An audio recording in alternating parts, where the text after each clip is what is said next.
Think is brought to you by Progressive Insurance. Insurance isn't one size fits all. That's why drivers have enjoyed Progressive's Name Your Price tool for years now. With the Name Your Price tool, you tell them what you want to pay, and they'll show you options that fit your budget. So whether you're picking out your first policy or just looking for something that works better for you and your family, they make it easy to see your options.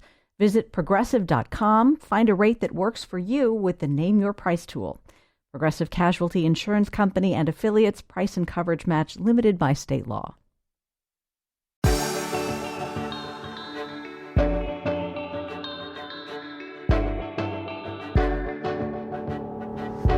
Caring for an aging parent is never an easy responsibility to take on. But if you were raised with love and care, you might feel good about being able to give back in this meaningful way. But what if your parents were objectively bad when you were a kid? From KERA in Dallas, this is Think. I'm Chris Boyd.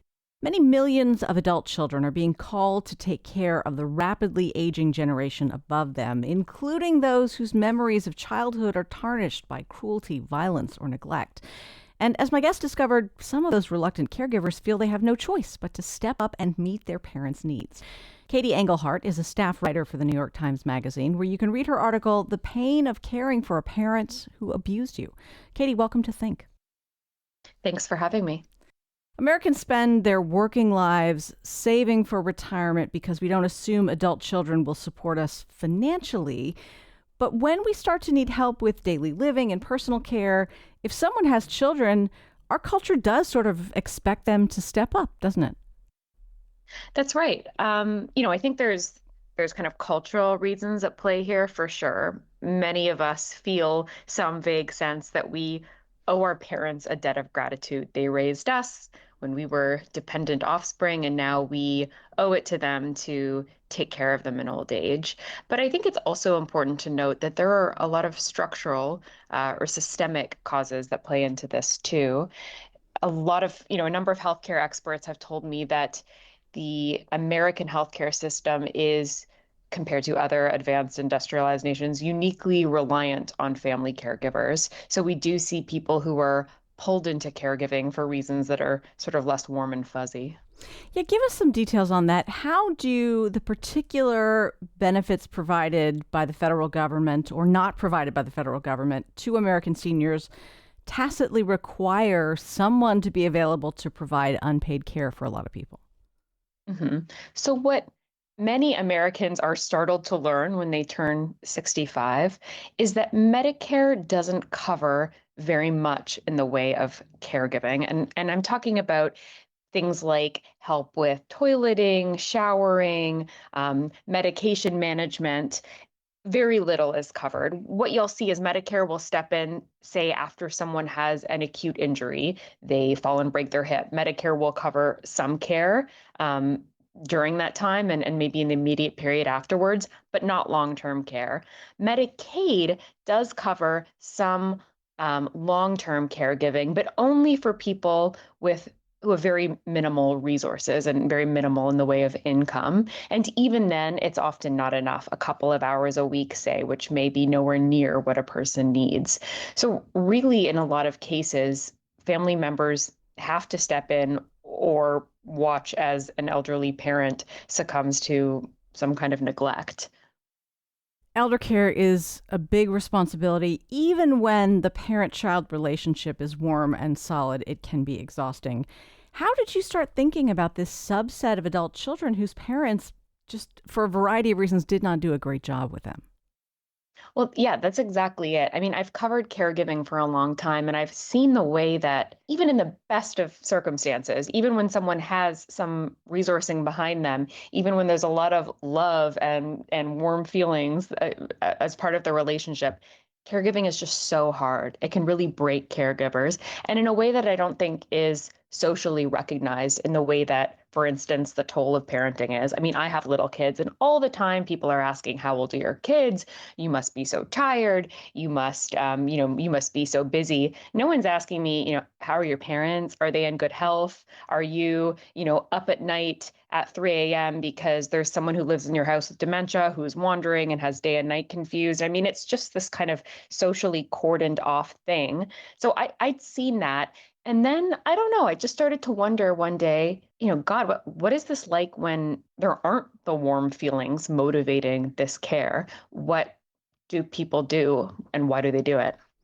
You build this piece around a woman named Carol, whose odyssey began when, I guess, her father's eye doctor called her. What happened? Yeah, so Carol got a call from her father's eye doctor, and the eye doctor, said something along the lines of, do you know that your father is still driving? Are you okay with the fact that your father is still driving, even though he's not legally supposed to be driving, even though his eyesight is really awful? And Carol's reaction was sort of, no, she didn't know, both because, he hadn't told her, but also because she tried not to know those sorts of things. She had worked to build a kind of distance between her and her father such that she wasn't aware of the daily goings on in her life. Carol told me in our first conversation that her father, who was in his mid 90s, could be very charming, could be very sweet. People who met him tended to really like him. And she could kind of understand why they felt that way, but her memories of her father were colored by memories of abuse as a child. She remembers being 4 years old and being, in her words, kicked like a dog. She was really clear, and I think a lot of people in the boomer generation were clear in talking to me. This wasn't kind of like the light spanking that used to happen more often or that used to be more culturally accepted. This was really like an awful physical beating. So yeah, Carol was kind of dragged into things at that point. She drove out to her father's house, and in her words, one thing kind of led to another, and she ended up being his primary caregiver. Hmm. That initial call from the doctor, there's so much wrapped up in that. And I'm thinking about like the different ways stories can be told depending on the perspective. You mentioned that Carol's father could be very charming. The doctor's responsibility is to his patient or her patient. I think you said the doctor was a guy. And they're advocating a call like that. Do you even know your father is, unsafely driving? I mean, there's a lot of sort of manipulative guilt wrapped up in a phone call like that, even if the doctor is intending to do the right thing for their patient. Exactly. And, I've spoken with many doctors who work in some kind of like emergency or ICU setting, and they've admitted, yeah, the hospital discharge plan is call the adult daughter. Hope she's willing to take this on. I think there are, healthcare providers tend to assume that if there's an adult child in the picture who has any kind of ability to offer care, they will do it, and more than that, they'll be happy to do it. I spoke with one nurse, hospice nurse and researcher, Dr. Pat Barry, and she talked about how her whole career she made that assumption, and her colleagues would say things to adult children like, oh, it would be so nice if you could visit more. I know you're busy, but your mom's been asking about you and she would love to see you, without really questioning, why isn't she coming to visit? We know she lives around the corner. Um, Dr. Barry also, raised the issue of the phrase loved ones. She said in healthcare, everyone uses a phrase loved ones. Oh, your loved ones are coming, your loved ones in the hospital. And she wants to kind of strike that phrase from the vernacular of healthcare providers. She thinks we should speak more simply of family members or relatives because the phrase loved one has so much behind it. It also wouldn't be surprising if in those, crisis healthcare settings, adult child who has memories of abuse and has a really difficult relationship is kind of masking that before the other adults in the room. You don't necessarily want to get into it with strangers. I think that's true. I think, I found that people who found themselves in this situation were often very conflicted because the reality that they were faced with was an elderly person who was increasingly frail, perhaps with cognitive impairment, someone who, by all accounts, is vulnerable and dependent. And yet, these parents weren't always that way. I think it's a very difficult position for an adult child to find him or herself in. But certainly, I think it's not something people tend to get into with healthcare providers. I don't know how much of that is just because, we don't talk to our doctors about everything, but also because they're not asked. Um, I think potentially there are people who argue that there's a missed opportunity, particularly in the hospice setting when someone's dying, for a more open and honest conversation rather than people having to kind of just pretend like everyone in a family loves each other. Carol has a sister who has just refused to engage. And again, if you were to take the sister's perspective, that might be a perfectly rational response to years of abuse, but it puts it all on Carol. Was she ever tempted to just walk away and leave her father to his own devices? She was. She talked about, particularly at the beginning, really thinking through what it would mean for her to not help her father. And she thought about just letting him become a ward of the state. In the end, she said to me, I have to be able to live with myself after that expletive has died. And um, she was really committed to, I mean, her self perception is she's a good person. She was raised by someone who wasn't a good person, but she is a good person who does the right things. And that kind of guided her. But I think also she was just horrified by the thought of really how things could play out if she didn't help. Would her dad stop paying his bills? Would he be evicted? Would he become unhoused? Is there literally a scenario where he dies of starvation because of his cognitive impairment, alone, scared? I think that wasn't just some, terrible fantasy. It was a reality she felt her father was facing. I think that many would-be caregivers also feel like it's going to end up on their plate anyway. My dad knows where I live. If he gets evicted, he's going to show up. This is going to be my problem. It's just a matter of whether it's my problem now or whether it's my problem when there's a crisis. This phrase ward of the state is interesting. I mean, if a child is left alone, there are mechanisms in place, imperfect mechanisms, but mechanisms to pretty immediately swoop in and ensure that someone is looking after them. Uh, does that term even apply really to seniors? Like, is there something that automatically triggers social services to come in and provide care to someone who can't take care of themselves and has no one else willing to do it? Yeah, I think that's a great question. I mean, I think culturally, but also, as you say, legally, we're very clear on what a parent owes a child. Um, and in cases even where a parent absconds, there's child support. A parent is obligated to financially support a child. When it comes to kind of legal definitions of neglect or abandonment, there aren't really any concerning the dependent older adult and the adult child. A number of states do have these old laws on the books. They're called filial responsibility laws. And technically, they require adult children to financially support their parents.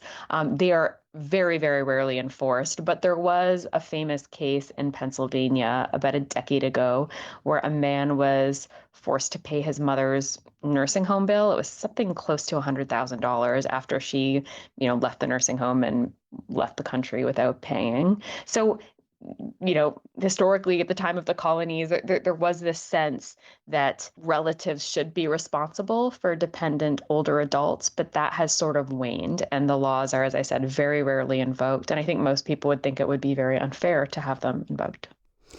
What kind of time and effort did Carol's father's care start to require of her?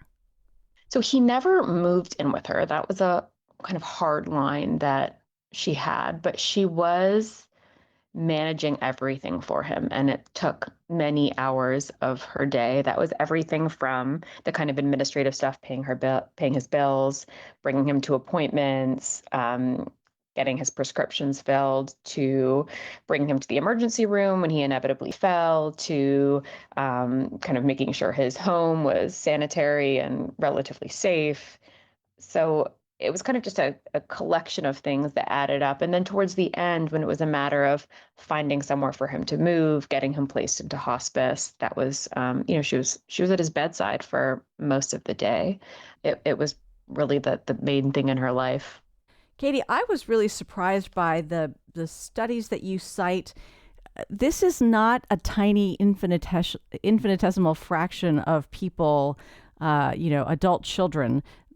A significant percentage of adult children feel like their parents really did them wrong. Yes, exactly. I was expecting this to be a tiny fraction, and then we're actually talking about something that, depending on this study and the research, is above 10% of caregivers. And I think that that does make sense if you kind of step back and think about the data. About, a quarter of American adults report having been physically and or sexually abused as a child. And then we're looking at about 10% of American adults are caregiving for a parent. So there is some overlap there.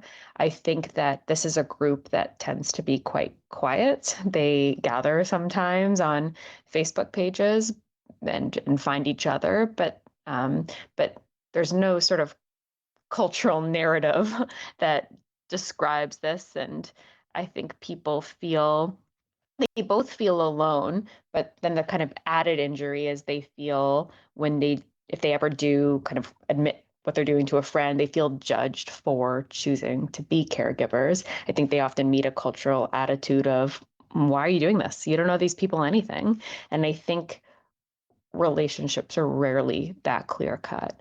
I mean, someone can be abused terribly and still love a parent. They feel judged for providing care because some people are like, I just would never. Until they're in that situation, it's hard to know what they would do. But you also write about the fact that, some people have this sense that, well, if you've chosen to do this, that's on you. Exactly. And I think we see that in, I think, a quite common dynamic, which is, as you brought up, one sibling saying, I'm having nothing to do with this, and it falling on the other sibling. The person who chooses to be a caregiver kind of feels like they're stuck with it. Although many people, I think, accept a caregiving role without knowing just how hard it will be, just how expensive it will be. This also, we're in a new medical era. You can agree to be a caregiver for someone and not understand that this is going to be a 10-year commitment, for instance, as someone slowly declines. So I think that it would be unfair for us to say people know that this is coming. There are people who tell me kind of one thing led to another. I interviewed one woman, for instance, and her father, didn't have a lot of money, and he was getting older, and he'd physically abused her when she was a child. And she had this kind of large property, and she thought, why don't we let him live in like this little small house on the property, and he'll kind of be okay. And then eventually we'll sell the place. It was only after her father moved in did she really realize he had very significant cognitive impairment, later diagnosed as Alzheimer's disease. So what was she supposed to do then? Sure, she was the one who invited him to move in, but she didn't exactly know what version of her father she was inviting to live with her. Her choices were then what, to evict an elderly man with Alzheimer's. It was just impractical, and slowly things snowballed, and caring for her father took up more and more of her life. It is interesting the way our expectations play into all this. I mean, as we've said, it's not entirely impossible to understand why an adult child would just never engage.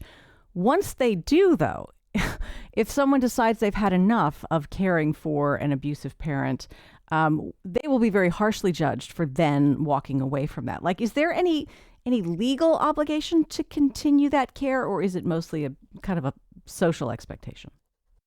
There's a legal obligation in a situation where someone has, say, assumed the guardianship of an elderly parent.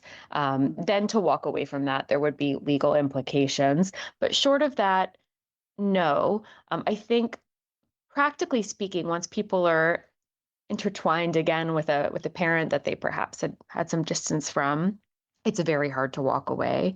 I spoke with this social worker who works at a caregiver resource center in California in Santa Rosa. She told me that sometimes she does advise family members in certain situations that the best thing they can do is to drop an elderly relative off at the emergency room.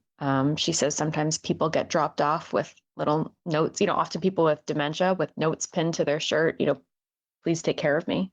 Um, and she talked about when she was younger and working at hospitals, this would occasionally happen. There are awful names for the phenomenon: granny dumping, pop drop. Um, she would really judge people. How could you possibly do this? But her thinking later changed, and she now sees these drops as evidence of just someone doing their best in an impossible situation, trying to keep someone safe. A hospital is safe.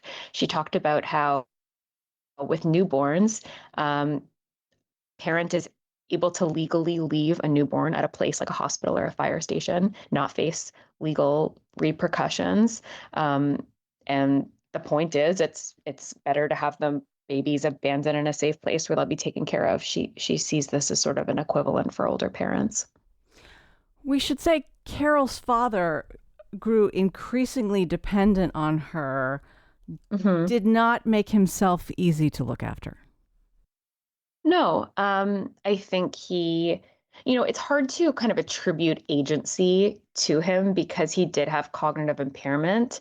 Um, you know, Oftentimes when someone has dementia, family members will say something like, "Oh, he's being really difficult." And I think you could kind of contest that. Is he being difficult, or is his combativeness just a symptom of his disease? But certainly behaviorally, he was difficult. He disagreed with her. He didn't want to listen to her.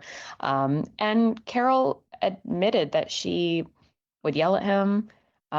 She would get angry with him. Uh, she wasn't always, a soft and doting caregiver. And I think that is something I heard from a few caregivers. I interviewed this one woman who talked about her formerly abusive mother kind of doing something to upset her. She in turn yelling at her mother, screaming at her, and then having this realization, oh, I'm just like she was.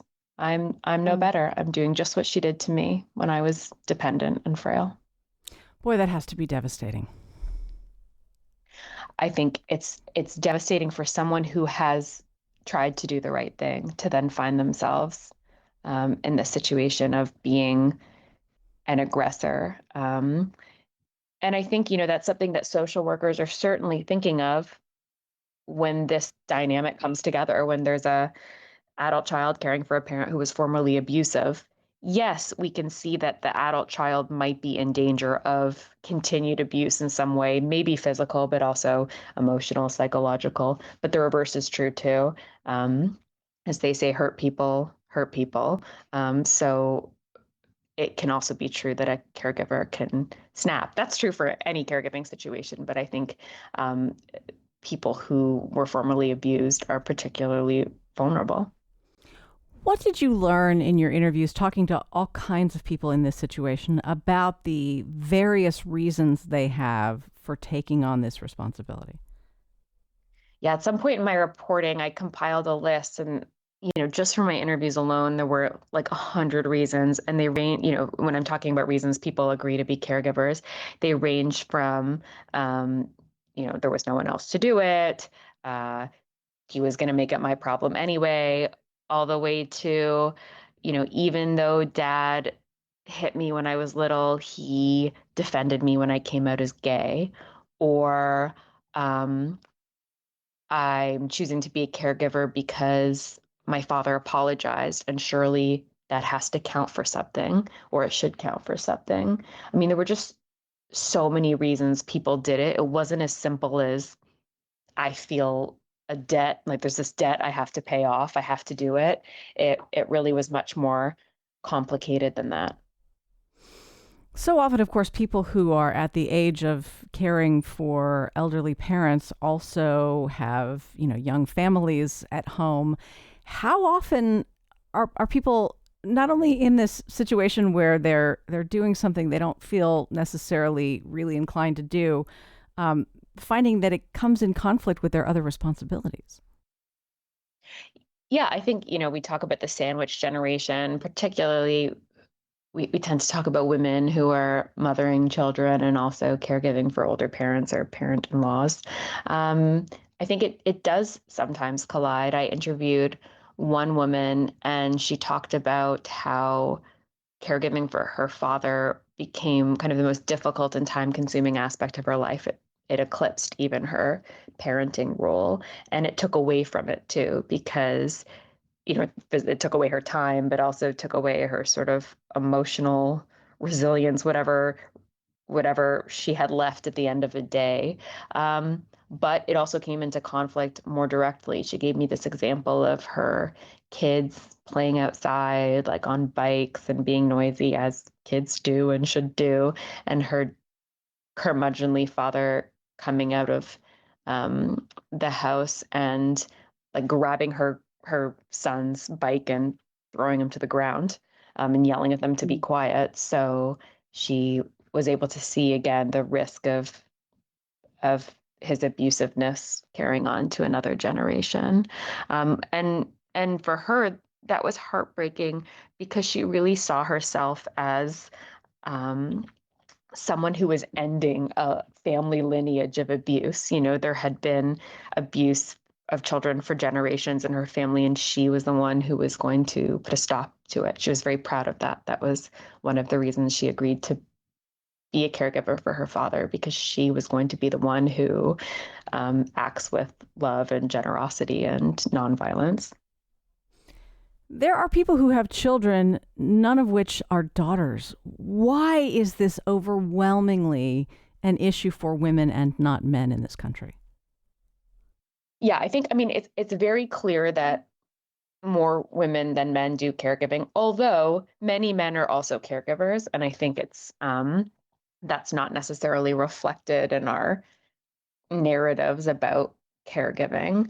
So men certainly do this. I think, I was disappointed in my article not to be able to interview more men in this role, though I did interview some. I think men, as we said, are less likely to be caregivers, but also perhaps I theorize that there's extra stigma in them admitting to having been abused as children. So I think those things came together. But, I think this is just an extension of the same things we talk about when we're talking about raising children, work, domestic work, and caregiving labor falling to women, not being valued, not being financially compensated. Initially, Carol on like message boards for adult caregivers did not find a lot of people whose situations seemed to be similar to hers. Eventually, she found and connected with some. What stories do people share when they do find each other online and they have this shared experience of having been abused as kids and now being in charge of parents' care? Yeah. Well, when I started out my reporting, was an I was initially interested in the question of why are they doing it, and I realized quickly that when people connect, maybe they share the reasons why they talk about how they got into this, but really they're focused on strategies for survival. Given that we have chosen to be caregivers, how can we endure this? How can we get through? So I think. There are people who get together and talk about how to set appropriate boundaries, for instance. Carol was willing to do a lot for her father. She, on the other hand, tried to minimize physical contact. She didn't want to hug him. She didn't want to embrace him as he was walking or getting out of the car. She felt like that had to be a kind of hard line for her. So other caregivers I spoke to set boundaries around toileting and bathing. One caregiver I spoke with ended up hiring someone to come in just once a week to deal with the shower because that was just the one thing she felt she couldn't do. So I think boundaries is a big part of what people talk about. And then just some of it's caregiving strategy, that has nothing to do with the previous family dynamic, but just how to deal with someone who and is wandering, for instance, or gets agitated, combative. So there's a lot of that. Sometimes people survive abuse in whatever form and grow up and get out of the house and build a new life. How significant is the risk of being re traumatized by daily intimate contact with an abuser? I think many of the people I spoke with felt as if, yes, they were re experiencing the trauma of their childhood. Um, for some, it was just reliving memories that had kind of been part of their experience as an adult. For some, they found they were coming across new memories. I interviewed a woman named Deborah who was horrifically sexually abused by her father for a significant part of her childhood, but had managed in some act of psychic self preservation to forget a lot of it. She said as an adult, she had some vague sense that she had been hurt by her father, but she couldn't remember anything specific. And so she didn't tell anyone. She didn't tell her husband. She didn't tell her mother. She didn't tell her siblings.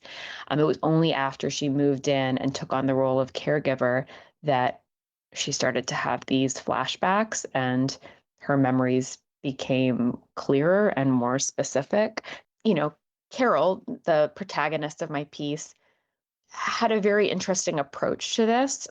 And she told me that kind of the best thing she did was prepare herself mentally for the fact that nothing good would come of her caregiving. In other words, there would be no resolution. Her father wouldn't apologize.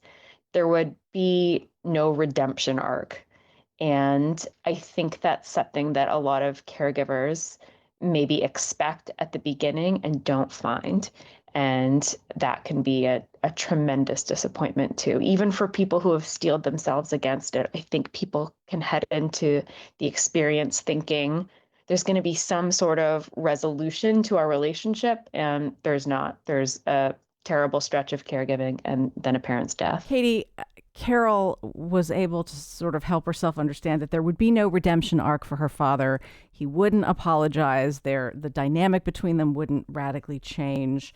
Um, a, a situation like that is surely not uncommon, and it does leave this question of like the extent to which people deserve care from those they abused. I mean, if this were an adult abused by a partner, I think we might judge them harshly for sort of staying in that relationship. Returning to the relationship as a child, um, it's tricky because this person who was once so scary and hurt you is truly like a human being in need.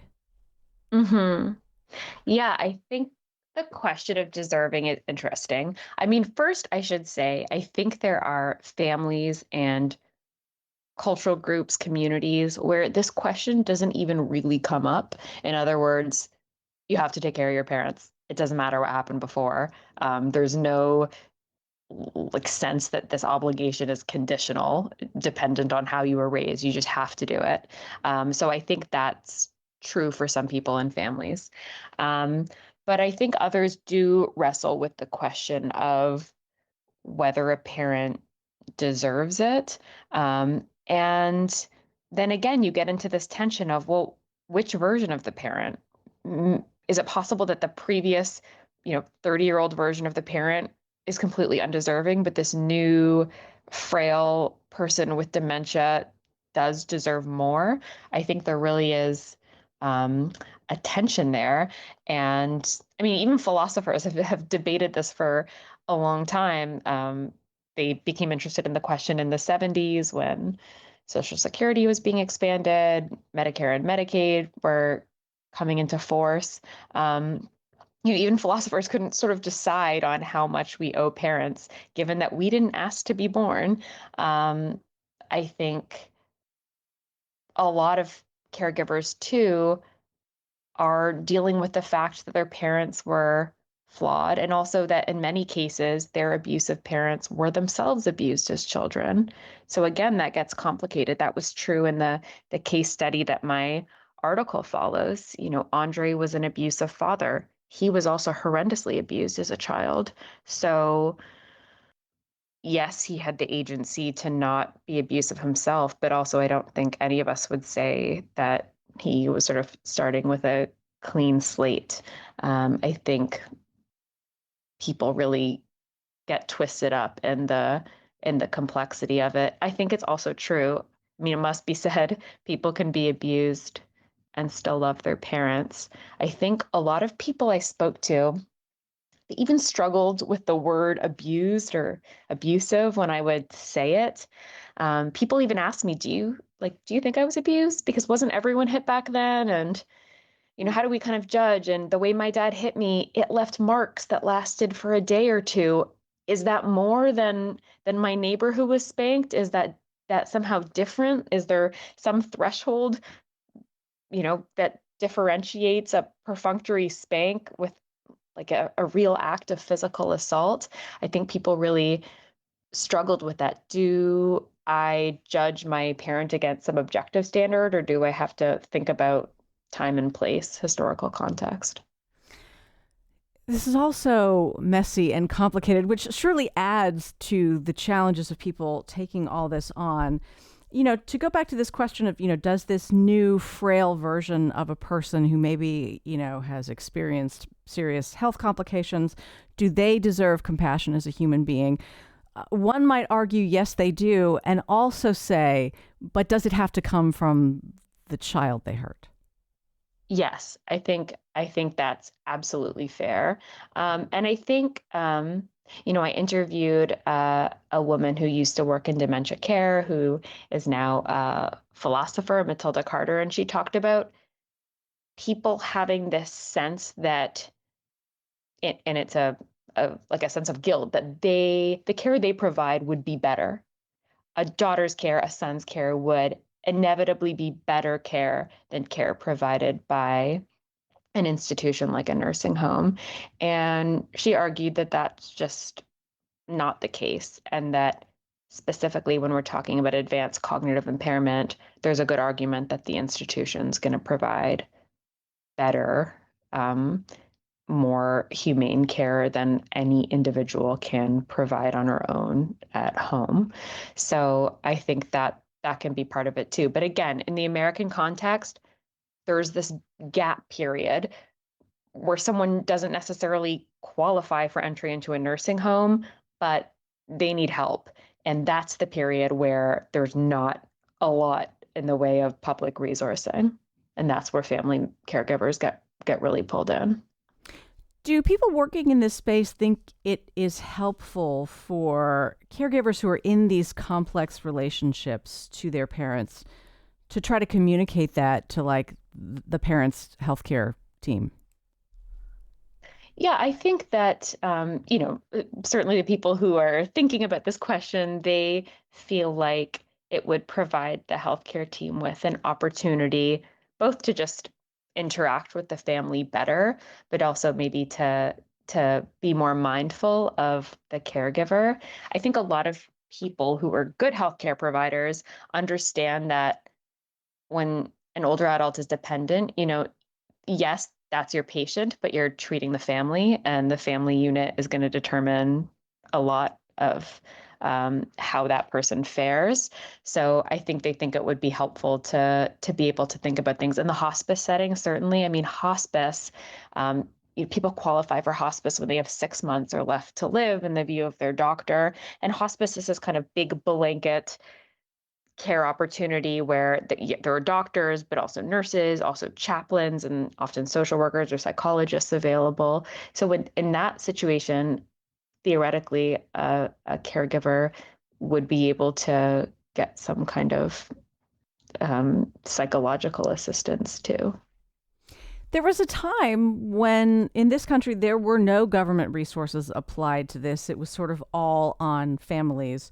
Was the thinking when Medicare and Medicaid were established that the primary burden on families was just financial, that everybody would be happy to do it, they just needed the money and the resources? I think some supporters of Medicare and Medicaid actually were hopeful that the government would take on a lot of this such that the family unit wouldn't have to worry about it. This messy business of who is going to pay for care would just fly away, and it would be the government, and the family members could just focus on loving each other and spending time together. That obviously didn't come to pass. The system has many gaps and doesn't cover a lot of what we think of as care. But yeah, I think it was actually this sort of hopeful thing that maybe this could help the family unit thrive. There were, of course, critics on the other side who thought that something about financial obligation like shored up the family unit. So if we took away the financial obligation of adult children, we would be damaging the family somehow. Famously, Ronald Reagan, when he was governor, he vetoed an amendment. The amendment would have taken financial liability away from children. Reagan wanted to keep it. And he said in a press release something along the lines of, people need to care for their parents. They need to know that they are caring for their parents before the government steps in. Which is, easier to say if you have a lot of money than if you are, just working to keep body and soul together. Yeah, exactly. I think people underestimate how much elder care can cost. I mean, even someone who's covered by Medicare is still going to have a lot of expenses. And if we're looking at home caregivers, that can cost $35 an hour. If we're looking at a nursing home room, that can be, I don't know, $90,000 a year, more if you want a private room. In a lot of families, what happens is, I guess policy analysts, they'll call this the spend down pathway. That's this very sanitized phrase, the spend down pathway. It basically means when someone needs care, they're going to spend down every dime they have, almost, until they qualify for Medicaid, at which point Medicaid will kick in, and in all likelihood, they'll be transferred into a nursing home to a Medicaid subsidized bed where they will spend their remaining days. That's the choice that's left to a lot of families. And people don't understand this. A lot of people, even people of more modest means, save, both for their future, but also because they want to leave something behind. They care about their legacy. They want to leave something to their loved ones. They don't know that they will end up spending it all on their care and perhaps in the final months of their lives. Have you found lessons we can draw from how other countries handle elder care that might relieve some of this pressure on children who don't feel emotionally ideal to take care of their parents? I don't think there's anywhere where this is not an issue. I think some countries there is more coverage for caregiving for, again, things like toileting, showering, what we call the activities of daily living. So sometimes there's more coverage for that. Sometimes there's more of an infrastructure of subsidized assisted living facilities. And some places even just have kind of more modest programming that can help. Adult daycare is something that a lot of people haven't heard of, but in some places, there are facilities where a caregiver can drop off an older adult for maybe a few hours that they can go to work or get something done, clean the house, whatever it may be, and have that older adult cared for and offered some kind of programming. So I think there are, things big and small that would help. I think many people are also advocating for family caregivers to be reimbursed more generously, for it to be easier to sort of officially qualify as a family member and to be able to provide care that is going to be reimbursed by the government. It's possible to do that already in certain situations, for instance, if an older adult's on Medicaid, but it can be hard, and it could be made easier. I don't know whether you spoke to anyone whose parents have already died after all this care. Is grieving more complicated for these folks, having cared in an intimate way for a parent that abused them in childhood? I think grief can be very complicated. I'll tell you a few stories that really stuck with me. I interviewed a man who was caregiving for his elderly mother. She had been an alcoholic and extremely abusive to her children. He described being little and being like woken up at night and berated for hours on end so that he couldn't sleep when his mom was drunk. And he talked about having this sense as she approached the end of her life that he should step up, that he should organize things, organize hospice, her medication, make sure she was getting the best care. But he didn't want to absolve her. He didn't want to let her die thinking that all was forgiven, that she was a good mother, that he held no grudges. And ultimately, he told me he decided not to be there when she died. He described her being very weak in hospice, looking up at him. You can read a lot into someone's eyes when they're not speaking, but his interpretation was that she was kind of expressing gratitude. She was glad that he was there and was taking care of her. And he decided, I'm out. And he left, and she died with her hospice nurse. He had done his job. He made sure she had the best death that she could given the circumstances, but he wasn't going to go beyond that emotionally. I spoke with another woman who cared for her mother and I think became quite bitter over the years of caregiving for her mother. She was a difficult woman to care for in the end. And she described her mother dying and all of a sudden being flooded with all of these memories, but they were positive memories. There was she remembered being a little girl and her mother wearing some sort of silky dress, and she was small and kind of tangled up in her mother's dress and just filled with love for her mother. And she had this experience of thinking, wow, you can tell yourself that you hated this woman, but actually you loved her a lot, which countered the sentiment she felt for the last few years. So certainly I think grieving can be difficult. Yeah, feeling a lot of things beyond just missing the person. Katie Engelhart is a staff writer at the New York Times Magazine, where you can read the article, The Pain of Caring for a Parent Who Abused You. Katie, this has been really interesting, and I appreciate you making time to talk. Thanks for having me. Think is distributed by PRX, the Public Radio Exchange. Again, I'm Chris Boyd. Thanks for listening. Have a great day.